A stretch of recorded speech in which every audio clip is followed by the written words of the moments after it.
Bonjour. Bras de fer, État, enseignants, enquête nous dit, c'est la guerre finale. Selon Vox Populi, pour un sauvetage de l'année, le gouvernement a égrené les milliards injectés pour satisfaire les enseignants, les supplie d'arrêter la grève tout en brandissant le bâton. Et selon Vox Populi, c'est l'ultime appel du gouvernement aux enseignants, nos confrères, de révéler l'impact désastreux des grèves sur le quantum horaire. Seuls 4 sur 16 académies ont composé au premier semestre. Et le quotidien de nous dire qu'il existe un plan SMT, Serigne Mbaye Thiam, pour sauver l'année. Le calendrier scolaire sera réaménagé, les examens décalés de 2 semaines. Bien.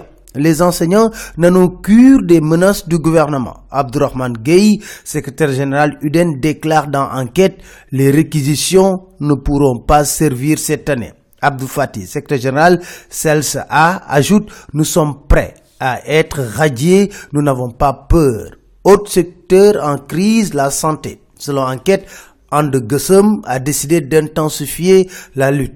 Situation alimentaire au Sénégal, selon le quotidien, 6 départements sont dans l'insécurité. Pendant ce temps, la situation politique reste tendue. Les Échos nous disent le front Résistance nationale contre le régime Sall s'élargit. Mamour Cissé et Mamadou Abdoulaye Guissé ont décidé de s'engager. Et comme plan de guerre, ils ont décidé d'organiser des journées hebdomadaires de résistance. Et déjà, écrit Vox Populi, le front va déposer un recours aujourd'hui devant le Conseil constitutionnel. Et Malick Gakou déclare dans Enquête « Nous accepterons de dialoguer si Macky Sall se remet en cause ».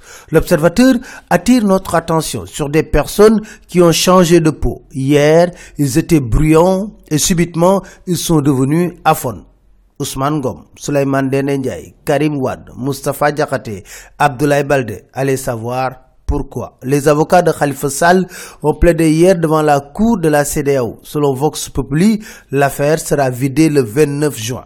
Autre dossier judiciaire, celui de Bocar Samba Dièye. Dans l'As, le Magnadouri déballe. La cour d'appel a demandé une nouvelle expertise des créances. Pour Bocar Samba Dièye, c'est l'État qui protège le DG de la CBAO. Et Abdoul Mbaye est dans le coup. Je ne dois de l'argent à personne.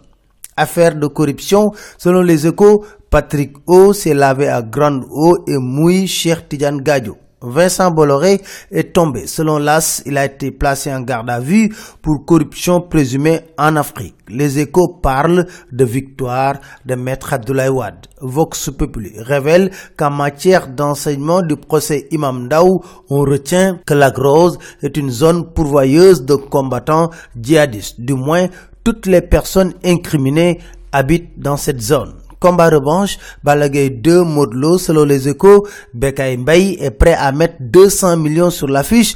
Il a déclaré en direct, si Aziz est d'accord, je lui remets 50 millions jeudi. Aziz Ndiaye déclare lui que Balla Gaye 2 aura un adversaire dans une semaine. Dans l'Observateur, Modou Lo se veut clair en déclarant « Même si le combat devait se tenir dans la cour de la maison de Balla Gaye, je suis prêt ». Il précise « Je ne suis pas au courant de démarches pour affronter Tapha Tine ». C'était tout, merci, bonne lecture à tous.